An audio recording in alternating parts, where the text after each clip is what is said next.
Assalamualaikum warahmatullahi wabarakatuh.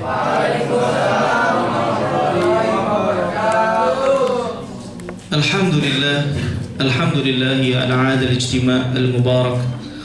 Alhamdulillahilladzi hadana li hadza wa ma kunna linahtadiya laula an hadana Allah. Alhamdulillahilladzi ala ni'amihi wa fadlihi wa judihi wa karamihi wa amtinanihi. Asyhadu an la ilaha illallah wahdahu la syarika lah.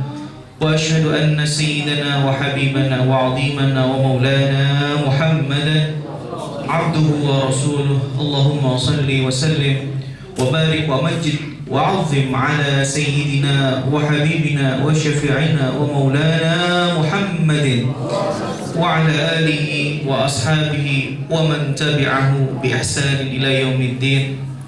أما بعد أعوذ بالله من الشيطان الرجيم. بسم الله الرحمن الرحيم. وما أرسلنا من رسول إلا ليطاع بإذن الله ولو أنهم إذ ظلموا أنفسهم جاءوك فاستغفروا الله واستغفر لهم الرسول لوجدوا الله توابا رحيما. وقال النبي صلى الله عليه وسلم Inna ummati yadkhuluna al-jannah illa man aba. Faqila ya Rasulullah man aba? Faqala an-nabi man ata'ani dakhala al-jannah wa man 'asani faqad aba. Sadaqallahu al-'azim wa sadaqa rasuluhu an-nabiyul karim wa nahnu 'ala dhalika minasyahidina amin ya rabbal alamin. Hadratal muhtaramin wal mukarramin. Akhussu fi dzikri sahibul fadilah wa sa'adah Al-Ustaz Zaini Dahlan mata'anallahu bituli hayatih wa nafa'ana bi'ulumih. Fadilatul mukarramah sahibatul fadilah was-sa'adah Ustazah Eva wa Ustazah Al-Munirah Al-Hajar, barakallahu lahuma mata'anallahu bihima fi kulli hayatihima wa barik lahuma fi ahlihima fi khairin wa afiyatin amin ya rabbal alamin. Ayyuhal hadirin wal hadirat rahimakumullah. Alhamdulillah ala ni'matihi wa fadlihi wa judihi wa karamihi ijtama'na wa iyyakum fi hadzal majlis insyaallah. Nas'alullah ta'ala yubarik lana fi ahlina wa fi dunyana wa fi ukhrana amin ya rabbal alamin. Hadirin yang dirahmati Allah Subhanahu wa taala, atas segala nikmat yang Allah limpahkan kepada kita, sampailah kita di tempat yang mulia ini. Semoga Allah memberikan curahan rahmat, curahan barakah dan nikmatnya kepada kita semuanya, sehingga kita bisa melaksanakan apa yang menjadi perintah Allah Subhanahu wa taala dan menjauhi apa yang menjadi larangan oleh Allah Subhanahu wa taala. Salawat serta salam semoga tercurahkan kepada baginda Rasul Muhammad sallallahu alaihi wasallam, Nabi yang mulia, Nabi yang agung, yang mengajarkan kita tentang bagaimana kita menyikapi kehidupan kita dengan sebaik-baiknya dan juga menjadi suri tauladan kita dalam mengarungi suatu kehidupan di dunia dan di akhirat. Semoga Allah memberikan kecintaan kita kepada Nabi Muhammad sallallahu alaihi wasallam dengan memperbanyak sholawat, menghidupkan sunnah-sunnahnya dan mendapatkan syafaatul uzma di hari kiamat. Amin ya rabbal alamin. Hadirin yang dirahmati oleh Allah Subhanahu wa taala, di kesempatan yang mulia ini kita akan sedikit membahas tentang apa dan sebagaimana kita sebagai seorang muslim, apa yang harus kita lakukan dan apa yang harus kita berikan kepada Nabi kita Muhammad sallallahu alaihi wasallam. Seperti yang kita ketahui dalam tema pagi hari ini, yaitu adalah meneladani akhlak Rasulullah sallallahu alaihi wasallam di era modernisasi. Allah Subhanahu wa taala berfirman, "In kuntum tuhibbunallaha fattabi'uni yuhibbukumullah wa yaghfir lakum dzunubakum. Wallahu ghafurur rahim." Di ayat yang lain Allah juga berfirman, "Ya ayyuhalladzina amanu taqullaha wa qulu qawlan sadida yuslih lakum a'malakum wa yaghfir lakum dzunubakum wa may yuti'illaha wa rasulahu faqad faza fawzan 'azima." Rasulullah sallallahu alaihi wasallam bersabda, "Man ahya sunnati faqad ahabbani wa man ahabbani kana ma'i fil jannah." Dari ayat dan hadis ini kita ketahui bahwa tiadalah suatu taat kepada Allah kecuali kita taat dan cinta kepada Nabi kita Muhammad sallallahu alaihi wasallam. Apa hakikat taat dan teladan kita kepada Nabi Muhammad sallallahu alaihi wasallam? Jika taat adalah suatu arti yang memberikan makna kita harus mengikuti semua dan menjalankan apa yang menjadi perintah Allah, menjauhi semua larangan-larangannya, maka hakikat teladan mengikuti adalah menjadikan Rasulullah Sallallahu Alaihi Wasallam sebagai role model, sebagai suri tauladan dalam hal yang wajib dan yang sunnah. Jika taat itu adalah hal yang berkaitan dengan kewajiban, maka suri tauladan wa qalakum fi Rasulillahi uswatun hasanah. Maka Rasulullah menjadi role model dalam aspek seluruh kehidupan dalam perkara yang wajib dan sunnah. Sekarang timbul pertanyaan, apakah semua yang dilakukan oleh Rasulullah itu wajib? Tidak. Apakah semua yang dilakukan Rasulullah itu sunnah? Tidak. Rasulullah melakukan hal yang wajib, Rasulullah melakukan hal yang sunnah, Rasulullah melakukan hal yang mubah. Namun Rasulullah tidak pernah melakukan hal yang makruh dan haram. Wal'iyadu billah. Maka menjadi suatu hal yang harus kita ketahui antara sunnah, di antara sunnah dengan hadis.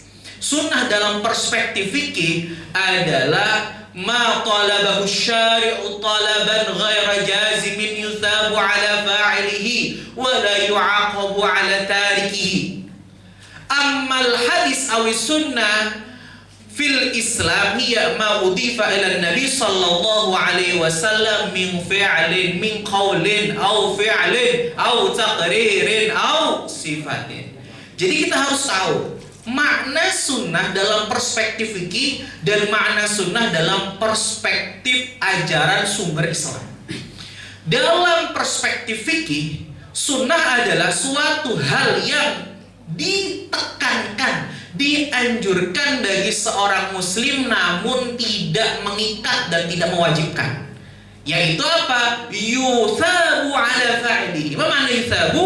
Diberi pahala bagi yang melakukannya, wala yu'aqabu, tapi tidak juga disiksa bagi yang meninggal.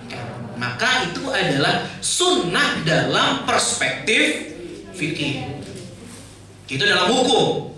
Namun sunnah atau hadis dalam sumber Islam dimaknai adalah sesuatu udhifa ila Nabi, yang disandarkan kepada Nabi sallallahu alaihi wasallam min qaulin, dari ucapan, au fi'lin, dari perbuatan, au taqririn, dari ketetapan, au sifatin, dari sifat Nabi Muhammad sallallahu alaihi wasallam. Timbul pertanyaan, apakah semua yang dilakukan Nabi itu sunnah? Nabi melakukan wajib, sholat. Nabi melakukan suatu hal yang sunnah, Nabi sholat sunnah, Nabi puasa sunnah. Nabi melakukan hal yang mubah, Nabi istirahat, Nabi tidur, Nabi makan. Namun Nabi tidak pernah melakukan sesuatu yang makruh dan dibalik sekarang. Apakah sesuatu yang wajib selalu dilakukan Nabi? Tidak. Ada buktinya apa? Nabi melakukan wajib banyak, sholat, puasa, haji, wajib. Apakah ada kewajiban kita sekarang yang tidak dilakukan Nabi? Banyak sekali. Di antaranya kita sejak kecil belajar itu yang namanya qiraati, tilawati, iqra. Apakah Nabi melakukan itu? Nabi pernah baca Al-Quran. Nabi menghafal Al-Quran. Al-Quran yang kita ketahui sekarang tidak ada di zaman Nabi. Sedangkan kita disuruh belajar Al-Quran. Berarti kita melakukan kewajiban yang tidak ada di zaman Nabi. Ini adalah orang yang harus berpikir kritis. Jangan sedikit ini nggak pada lakukan Nabi, ini nggak ada zaman Nabi. Kalau kita bicara semua nggak ada zaman Nabi, apa yang kita lakukan sekarang tidak ada di zaman Nabi. Nabi nggak pernah ngaji pakai AC, nggak pernah. Nabi nggak pernah ngaji itu pakai proyektor, nggak pernah. Namun ini semua adalah anjuran dari Nabi Muhammad SAW. Maka arti teladan tidak harus melihat dari apa yang dilakukan Nabi, tapi juga apa yang dikatakan oleh Nabi. Itu dalam memahami suatu hadis. Yang kedua, apakah Nabi melakukan suatu sunnahan? Betul, Nabi puasa sunnah, Nabi sering sedekah, Nabi sering membantu orang lain, Nabi selalu tersenyum terhadap para sahabat. Namun juga ada sunnah yang tidak dilakukan Nabi. Apa contohnya? Ngasih duit. Zaman Nabi gak ada tuh duit kertas, gak ada. Adanya duit dolar, dinar, real, rupiah ada? Ada. Tapi zaman Nabi tidak ada. Bro, pinjam uang 100 ada nggak? Shopee letter dan lain sebagainya tidak ada zaman Nabi. Tapi kalau kita transfer ke teman kita buat sebagai bantuan pinjam uang 100, itu masuk kategori kesunahan.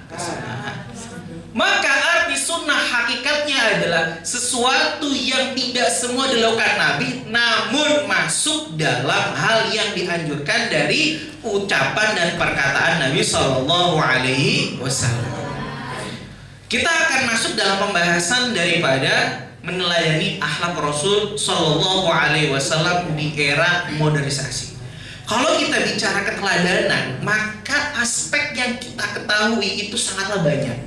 Kalau kita bicara aspek ibadah harus, karena Rasulullah sebagai role model di dalam seluruh beribadah. Dalilnya apa? Dalam sholat, shollu kama ra'aitumuni sholat. Gak mungkin kita sholat gak kayak Nabi. Sholatnya gini-gini, ada gini yang sholat. Ada sholatnya boleh. Amin.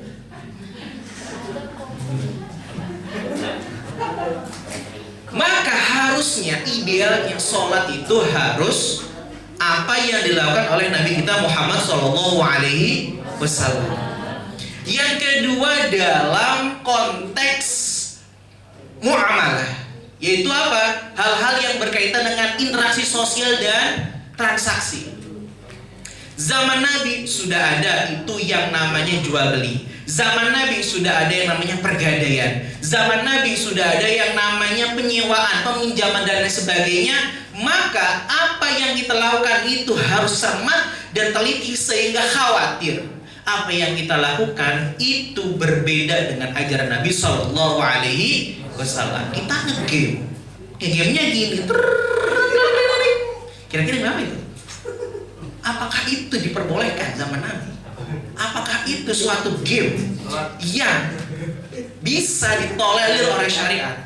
Bagaimana kita bisa mengeluarkan uang dengan tujuan kita menghadapkan hadiah, mengharapkan hadiah, dan hadiahnya pun gak jelas. Ada istilah slot, ada istilah lagi yang lagi dulu ngetren apa sekarang udah hilang, kripto, ya. Apalagi trading. Semuanya itu tidak ada zaman Nabi. Maka kita dalam berinteraksi sosial harus teliti dalam melihat situasi dan kondisi sekarang. Khawatir apa yang kita lakukan itu tidak sesuai dengan syariat dan kita terjerumus dalam keharaman. Nauzubillah min dzalik. Oke.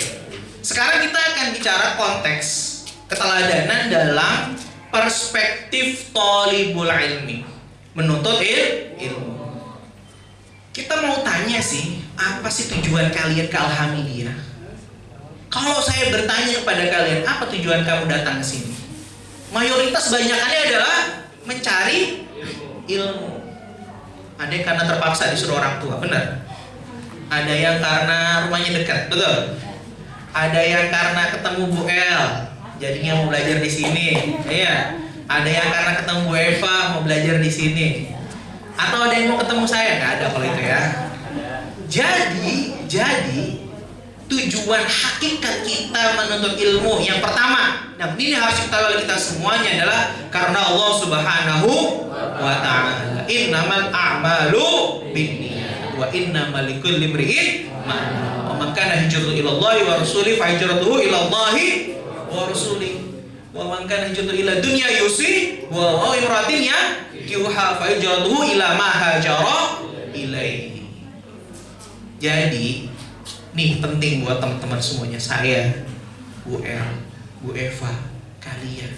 Kalau sini tujuannya untuk mencari ijazah, maka hakikatnya pun kalian belajar di luar yang cuma lewat online pun kalian bisa dapat ijazah.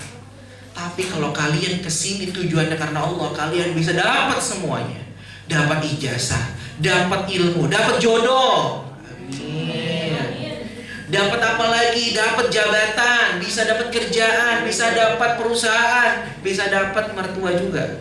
Amin. Iya, kan kalau ketemu jodoh ketemu mertua, betul nggak? Kalau niatnya karena Allah Subhanahu wa Ta'ala.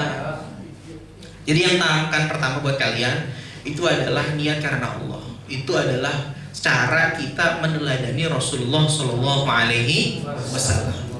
Yang kedua adalah al-juhd wal ijtihad.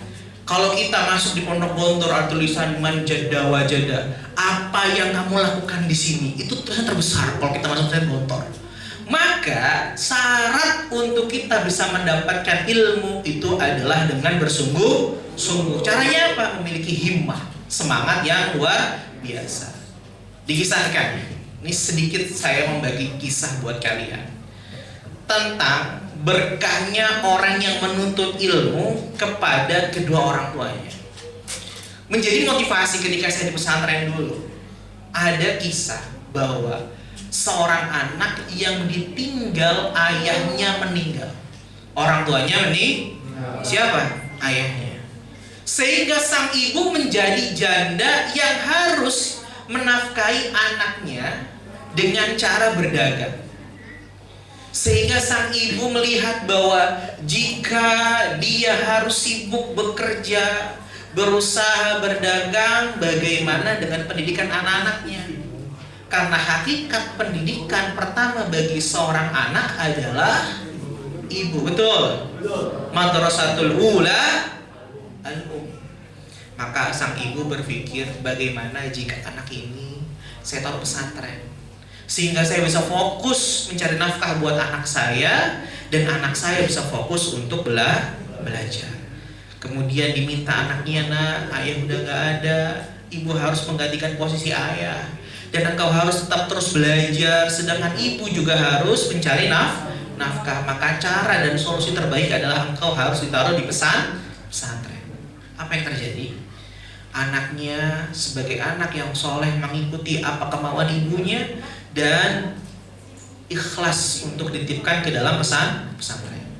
Sehingga di dalam pesantren anaknya menjadi anak yang baik, anak yang patuh, anak yang berusaha menjadikan segala bentuk kegiatan di pesantren sebagai bagian dari kehidupan dia. Qadarullah. Kita tidak bicara mengenai bagaimana caranya dan apa yang dilakukan oleh ibunya, tapi kita bicara mengenai keberkahan yang Allah berikan kepada keluarga ini. Qadarullah, ini ibunya ketika usaha diberi kemudahan oleh Allah. Dia punya usaha dagang nasi.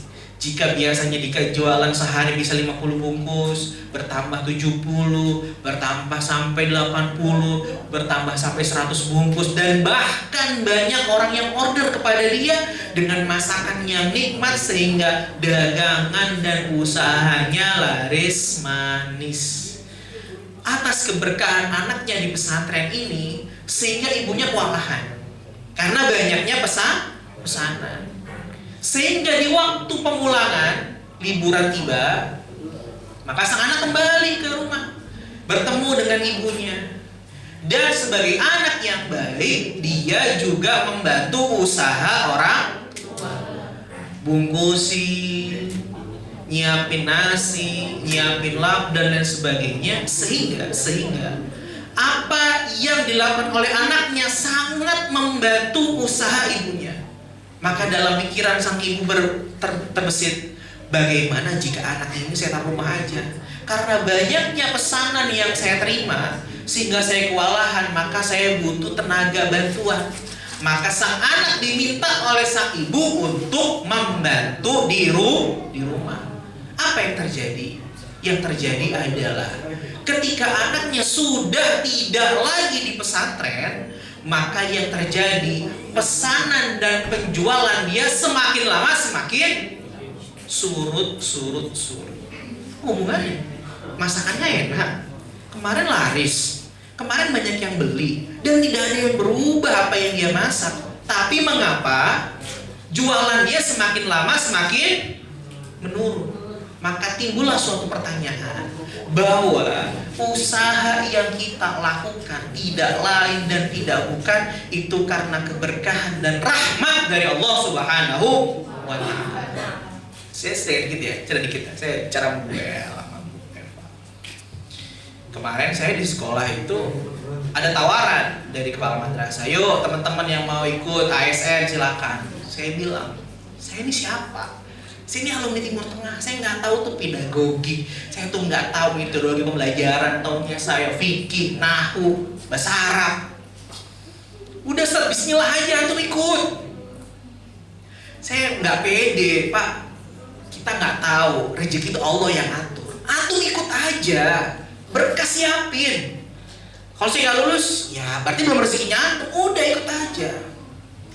Dari semakinnya banyak guru-guru yang ikut, akhirnya 10 ikut untuk ikut uji seleksi P3. Ini cerita saya. Saya diajak belajar sama teman, yuk belajar yuk. Ayo belajar C1, C2, CH, kamu capaian 1, capaian 2. Kita belajar juga sama Bu El sini, sama Bu Eva juga. Tapi kan backgroundnya beda. Kalau beliau-beliau ini kan ahli manajemen pendidikan. Kalau saya kan jalurnya jalur syariah. Sehingga apa yang dipelajari guru-guru saya nggak nyambung, ini apaan sih? Ya, udahlah ikut aja Ustaz. Ikut pembelajaran bareng-bareng sama guru-guru lewat proyektor gitu. Udah. Di hari ujian, di tanggal 1 Ramadan tahun kemarin, itu ujian, semuanya pada ngantuk. Karena kita ujian jam 11 siang, kita masuk harus jam 8. Jadi jam 2 jam sebelum ujian kita sudah ada di lokasi sebagai pemberkasan.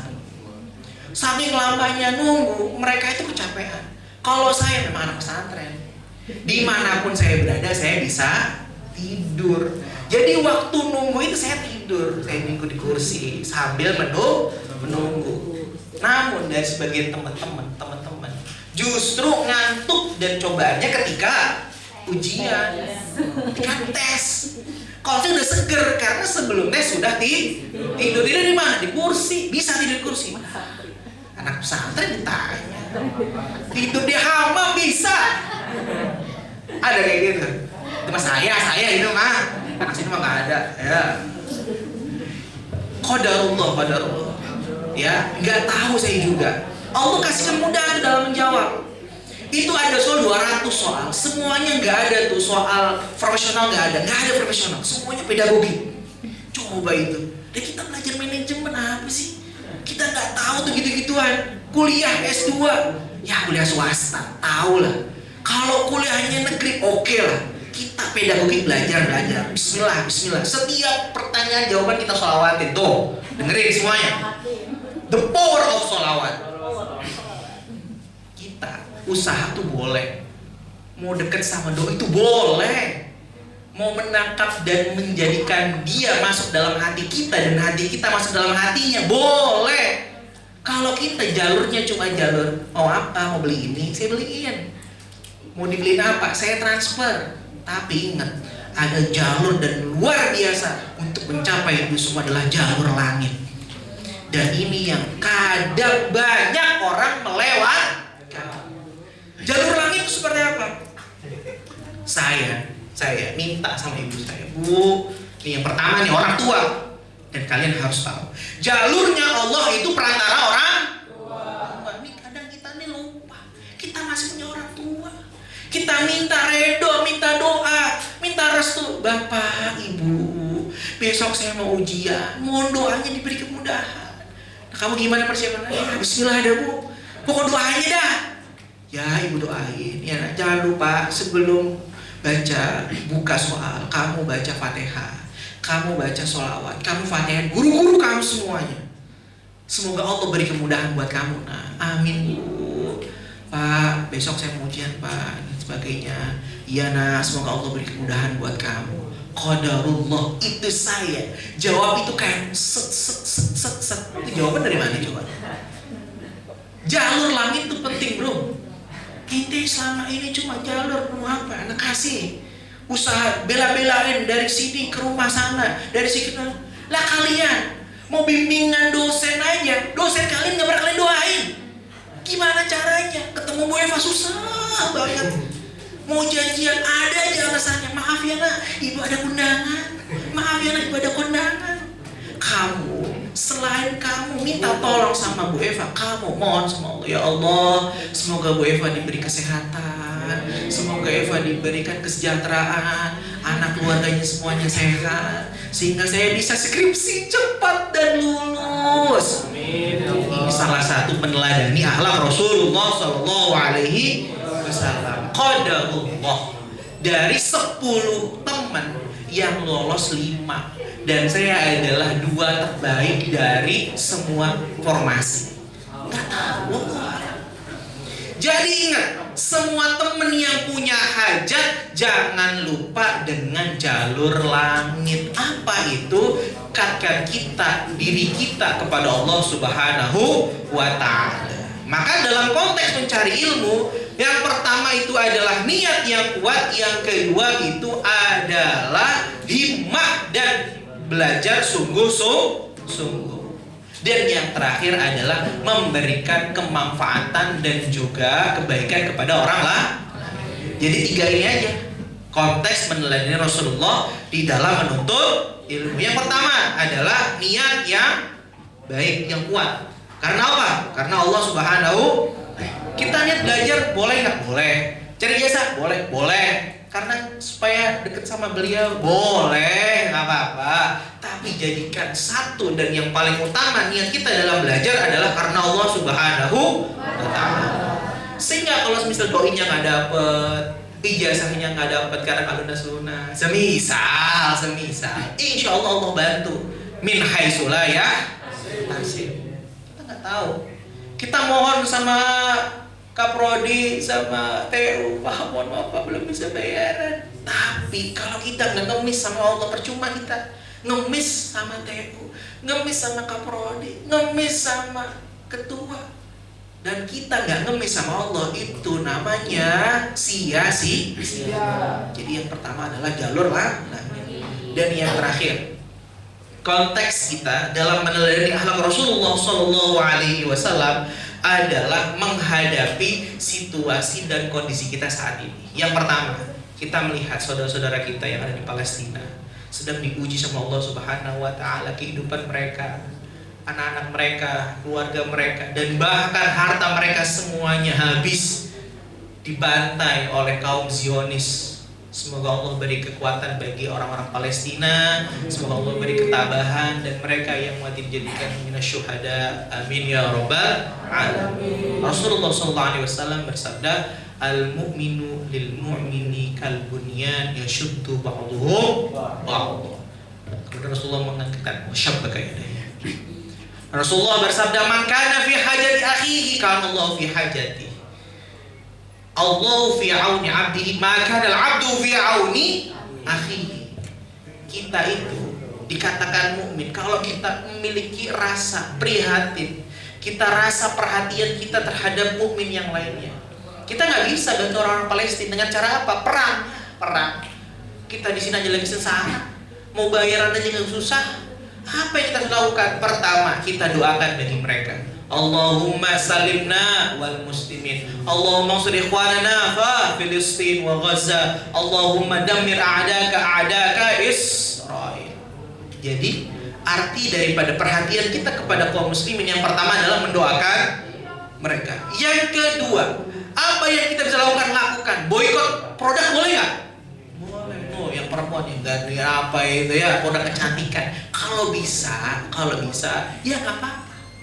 Apa yang kita bisa lakukan buat Palestina, lakukan. Kita lakukan dengan doa, boleh. Kita lakukan dengan boikot, boleh. Kita transfer harta kita, keuangan kita buat mereka juga, Ini adalah bentuk perhatian kita pada saudara-saudara kita di Palestina. Maka pada kesempatan pagi hari ini, yuk kita sama-sama mendekatkan diri kepada Allah Subhanahu wa taala dengan memperbanyak shalawat kepada Nabi Muhammad sallallahu alaihi wasallam, mencintai saudara-saudara kita dengan saling mendoakan, mencintai saudara-saudara kita saling membantu, dan yang terakhir, kalau kita bicara mengenai Nabi, maka kita juga harus menghidupkan sunnah-sunnah Nabi. Ini saya mau tanya buat ibu-ibu nih, buat teman-teman nih.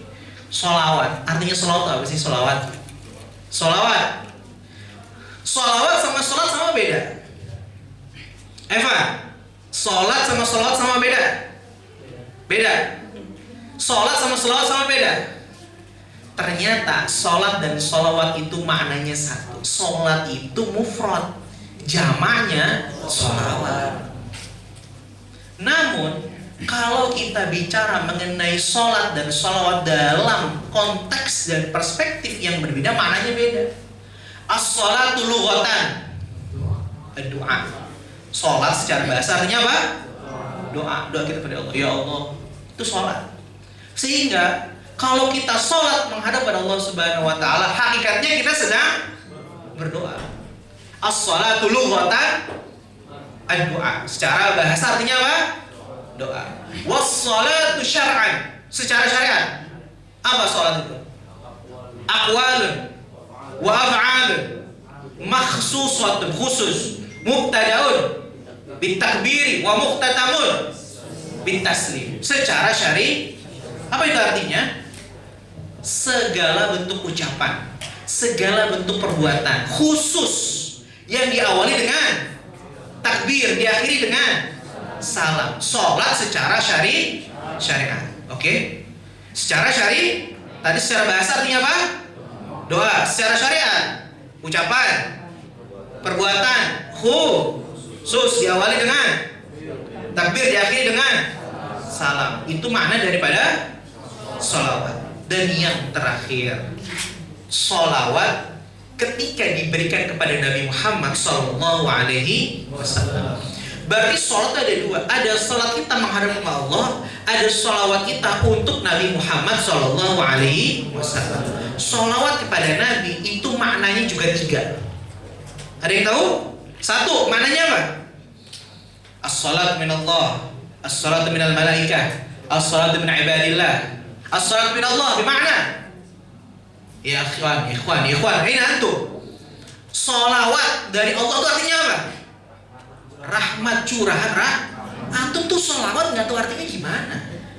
Harus tahu artinya. Kalau antum sholat nggak tahu artinya, berarti sia-sia, meskipun ada pahalanya. As-salatu minallah bima'na ar-rahmah, was-salatu minal malaika bima'na al-istighfar. Ya ikhwan, ini antum. Yang terakhir, as-salatu minal ibadillah bima'na salawat dari hambanya Allah, yaitu dari umatnya Nabi, artinya adalah ad-du'a. Sekarang saya mau tanya buat kalian, Allahumma salli ala sayyidina Muhammad, apa artinya? Allahumma, ya Allah, salli. Bersolawat, apa artinya bersolawat? Ya Allah, salli ala sayyidina Muhammad. Ya Allah, berikanlah rahmat. Kan Allah, kita kan minta sama Allah, ya Allah, salli, bersolawatlah, berikanlah rahmat, limpahkanlah rahmatilah ala sayyidina Muhammad, kepada Nabi kita Muhammad sallallahu alaihi wasallam. Jelas kan kita minta sama Allah, Allahumma ya Allah, salli, limpahkanlah berarti kan kita doa. Bima'na as-salatu min ibadillah aw min ummatin nabi, bima'na doa. Kita minta sama Allah. Timbul pertanyaan kedua, sholawat itu butuh gak bagi Nabi? Nabi butuh gak sholawat kita? Butuh gak? Butuh gak? Kenapa kita disuruh sholawat? Kita yang butuh apa Nabi yang butuh? Nabi nggak butuh sholawat karena Allah sudah bersolawat pada Nabi. Innallaha wa malaikatahu shalluna 'alan nabi. Saya mau tanya kalian, Allah bersolawat itu dulu apa sekarang? Apa akan datang? Dulu, berarti udah dong sekarang. Apa dalilnya? Innallaha malaikatahu yusalluna. Yang belajar bahasa Arab, yusalluna fil apa? Apa artinya mudhari? Sedang atau pertanyaannya, Allah masih bersolawat pada Nabi sampai sekarang dan akan datang. Maka Rasulullah tidak butuh solawat kita, namun Allah yang selalu bersolawat kepada Nabi, selalu bersolawat kepadanya sampai hari yang tak terhitung. Kita butuh solawat Nabi, butuh. Rasulullah bersabda, "Man shalla alaiya sholatan wahidatan, sallallahu alaihi biha asyra." Yang butuh itu kita, bukan Nabi. Apa kata Nabi? Barang siapa bersolawat kepadaku satu, maka Allah akan memberinya 10 solawat. Nih konteks kita dalam menelan Nabi, kita tuh kurang solawat. Kita tuh kalau butuh hajat, kita banyak-banyak solawat. Yang pengen iPhone 15 Pro Max, yang pengen iPhone 12 Pro Max, 11, jangan 12 ya, Pro Max ya. Itu setiap kamu melihat iPhone, punya teman kamu pegang, sallallahu alaihi wasallam. Kita nggak tahu. Lagi bisa dapat brosurnya tadi, kan brosur dulu ya. Nggak tahu. Kita punya hajat, kita pengen Pajero. Misal Bu El mau naik tingkat, dia mau belinya apa? Innova dulu dah. Ya, Innova. Kan kasihan. Kalau Innova kan gede buat keluarga besar. Bisa jalan ke Magelang, betul? Bisa jalan-jalan ke Jogja, ke Tuban. Kalau Bu Innova kan antep. Setiap ada Innova, sallallahu alaihi Muhammad, sallallahu alaihi wasallam. Oh ya Allah, Innova ya Allah, sallallahu alaihi. Iya. Yang motornya masih Beat gitu kan, iya. Pengen dapat picek ya kan, atau pengen dapat handbag gitu. Setiap ada handbag dulu, sallallahu alaihi wasallam. Ya, setiap kita mau skripsi, ya kan agak sudah kita pusing, itu laptop kita pegang, sallallahu alaihi Muhammad. Skripsi beres ya Allah, sallallahu alaihi Muhammad. Itu semua insya Allah dimudahkan oleh Allah. Masalahnya yakinnya kita, yakin sama Allah. Dengan sholawat insya Allah semua hajat tercapai. Tinggal kita dekat sama Allah. Ihfadillah yahfadka, jagalah Allah, Allah jaga kalian. Masalahnya kita kurang yakin. Nih dengerin, thalibul ilmi minimal sehari sholawat 300 minimal. Banyak apa dikit? Banyak dikit? Dikit ya akhi. Sallallahu alaihi Muhammad, sallallahu alaihi wasallam, sallallahu alaihi Muhammad, sallallahu alaihi wasallam. Salawat paling gampang dah. Namanya salawat apa itu namanya? Salawat. Sallallahu alaihi Muhammad, sallallahu alaihi wasallam, salawat Jibril. Ya, kalau mau salawat yang paling bagus salawat Ibrahimi.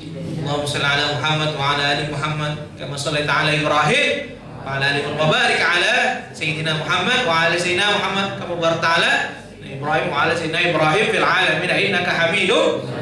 Boleh salawat busyra, boleh salawat ibil qulub, boleh salawat munjiat, boleh salawat nariyah, boleh salawat apapun kalian baca minimal sehari berapa? 300. Sangat banyak, kita sibuk apaan? Ente apa? Scroll. Sambil scroll sallallahu alaihi Muhammad sallallahu alaihi wasallam. Tahu tuh HP ganti.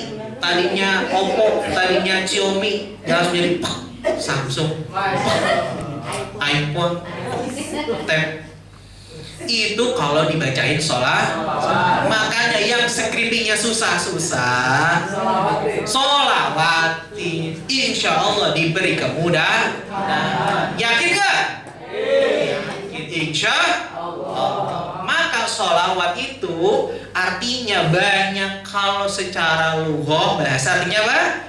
Doa. Secara fikih perbuatan, ucapan khusus diawali dengan takbir, diakhiri dengan salam. Sholawat kepada Nabi artinya berapa? 3. Dari Allah artinya rahmat, dari malaikat artinya, dari umatnya Nabi artinya doa. Apakah Nabi butuh sholawat kita? Tidak. Yang butuh siapa? kita. Kenapa? Karena ketika kita sholawat dibalas oleh Allah berapa? 10 kali. Shallu ala Nabi Muhammad. Maka konteks meneladani Nabi kita yang pertama adalah sebagai bentuk pedoman dalam beribadah, pedoman dalam bermuamalah. Dalam menuntut ilmu kita harus memiliki niat yang kuat, niat yang baik. Di dalam menuntut ilmu kita harus memiliki usaha, ijtihad, semangat. Ditambah lagi yang terakhir adalah memberikan kemanfaatan bagi orang lain. Dan yang terakhir, konteks kita di dalam menghadapi kehidupan dan peperangan di Palestina adalah kita saling mendoakan. Kalau bisa kita boikot, kalau kita bisa transfer dan mereka transfer. Dan yang paling terakhir, bahwa sholawat kita yang kita tujukan kepada Nabi Muhammad Sallallahu Alaihi Wasallam akan memberikan keberkahan bagi kita. Urusan dimudahkan, urusan dilancarkan, dan semua hajat-hajat kita dimudahkan oleh Allah Subhanahu wa ta'ala. Allahumma hdina fi man hadait, wa afina fi man afait, wa tawallana fi man tawallait, wa barik lana fi ma a'tait, wa qina bi rahmatika syarra ma qadait. Allahumma sallimna wal muslimin, wa afina wal muslimin, wa afu anna wa 'anil muslimin. Allahumma ansur ikhwanana fi Gaza wa fi Palestin. Allahumma ansur ikhwanana fi Gaza wa Palestin. Allahumma ansur ikhwanana fi Gaza wa Palestin. Allahumma dammir a'daka Israel. Allahumma shaddid shamlahum. Allahumma farriq jam'ahum. Allahumma khalif baina qulubihim. Allahumma ansur ikhwanana fi biladil muslimina. Amin ya rabbal alamin. Wa sallallahu ala sayyidina Muhammadin wa ala alihi wa sahbihi wasallam. Walhamdulillahi rabbil alamin. Wa afu minkum. Assalamualaikum warahmatullahi wabarakatuh.